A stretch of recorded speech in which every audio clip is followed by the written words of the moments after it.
During one of my regular perusals of eBay, I happened across this Kings of War Cavern Dweller miniature, and I thought it would be a pretty good base for a Demon Prince conversion. I initially had my eye on the Skyla Anfingrim miniature, I think I'm saying that right, but didn't really want to drop the 50 bones to get it. I got this guy brand new for under $20 USD, not too bad.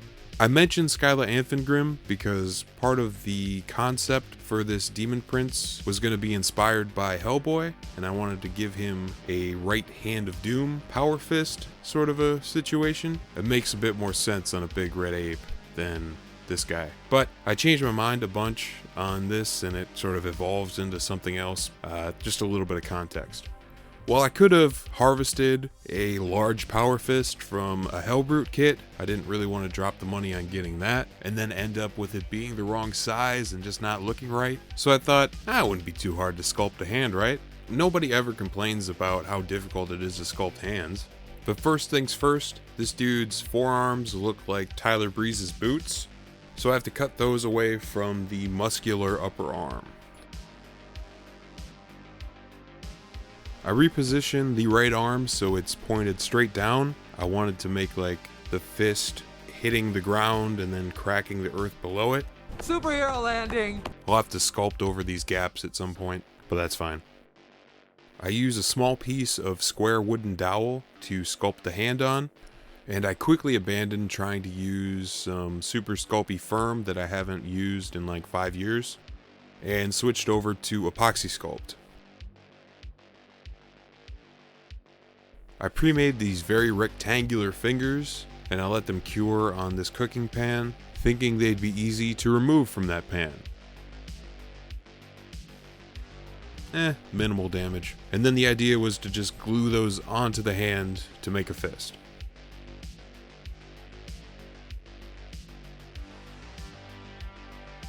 Not a bad start. I glued on a couple bits of scrap plastic to extend the fist, and then I continued to sculpt. For days, I broke down and was this close to buying a 3D printer, just losing my mind trying to sculpt this hand. But I didn't buy a 3D printer, and I ended up with this.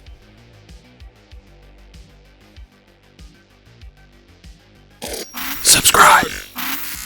I used a bit of green stuff to add the textbook border of all chaos stuff, but opted not to add the little triangular spikes or any sort of iconography or chaos star or anything. I thought it would make it a little bit too busy, and keeping it sort of basic might help it to stand out from the rest of the model in the base. I don't know, we'll see what happens. I thought I'd retry making the fingers a little bit thicker and used regular Sculpey and just hit it with a heat gun. Sort of looks like a grilled salmon or something, I don't know. So I had to remove all his fingers, and glue the new ones in place. I abandoned the closed fist idea and thought it would look much better if you could actually see the fingers. I spent the time sculpting them, why hide them? I think this ended up looking a lot more dynamic and just overall better. I cover up the wood on the palm with some green stuff, making it look more like the Chaos Power Fist I'm using as a reference. Nobody's gonna see it anyway. I drew up my own take on the Mark of Khorne and I modified it a bit into a sword, and I wanted it to be one of those absurdly sized anime type swords like Guts from Berserk. Can I say like Ichigo from Bleach or Asta from Black Clover, or are those not grimdark enough? No. Okay, point taken. Just Guts from Berserk then. I cut the design out on some thin plastic with a Cricut and then glued 2 pieces together to thicken it up a bit. I'd have to glue like 20 of these together to make the sword the right thickness, and I know I couldn't keep everything aligned and clean looking doing that, so I went with Sculpey for the body of the blade. I lightly pressed the plastic cutout onto the clay to use as a template to cut out the blade in the right shape. I hit the clay with the heat gun for less than a minute, and it seemed to do the trick. It's a lot quicker than using the oven for sure. The plastic pieces get glued on both sides of the clay. I need to make the blade sharp and couldn't think of a good way to do it and have the sword not be brittle. I will admit this is not the most cost-effective way to do this, but I decided to make a silicone mold of the sword and then cast it in resin. The silicone and resin apparently degrade over time, and I've had these kits open for like 6 months, so I might as well use them before they go bad. This is the second cast I made of the sword, but I did hold on to the first one. More on that later. And then I sand the edges of the blade down. In addition to sandpaper, I also did use a Dremel tool to get this somewhat pointy. I got some Daemon Prince sprues for a good price, and I think this Daemon Prince needs some wings. And I ain't talking with barbecue sauce. Sorry. I just think he looks a lot better with wings.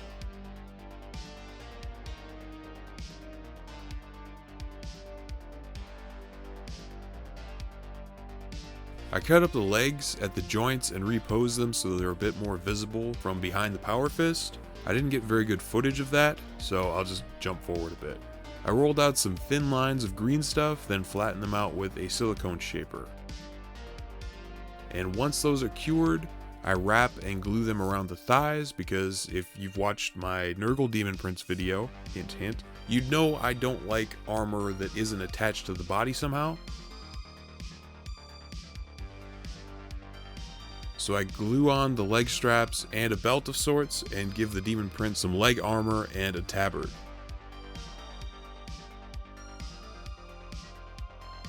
Back to the sword arm. Again, the fuzzy forearm has got to go.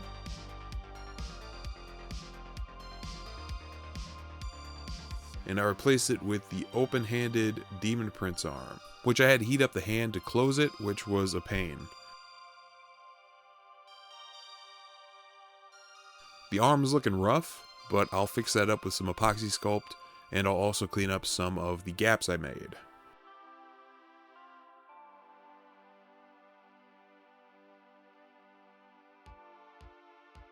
I sand down the plastic rod I used for the grip of the sword, then wrap it with green stuff.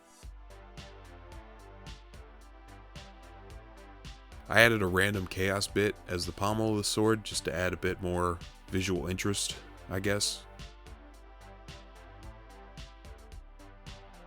You can see how I massacred that open hand to close it. The sword hand gets glued in place. Glue the power fist of doom in place.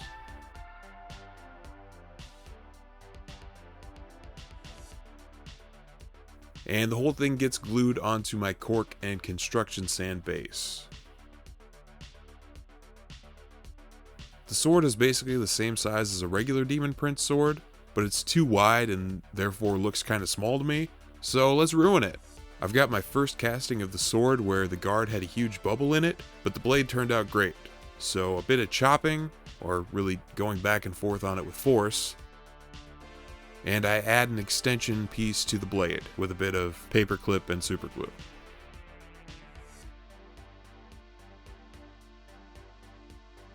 With epoxy sculpt, I fill the gaps and then sand them flush.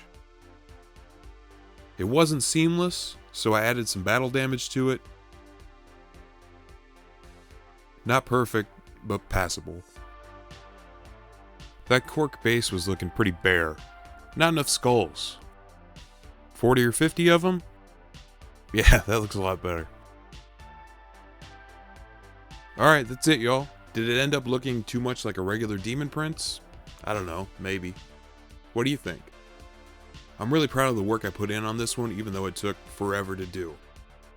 I even kind of like the way I painted it. I went with pale skin to hopefully make it stand out from the sea of other red models that will be in this army. That red right hand stands out a lot from the model, but it looks like it belongs when I paired the Daemon Prince with my previously made Chaos Lord. At least I think so. Pop off in the comments and let me know what you thought. Oh, and make sure to diving headbutt the like button. It really helps me out, and I appreciate you for it. Thanks for watching, and I'll catch you on a flip-flop.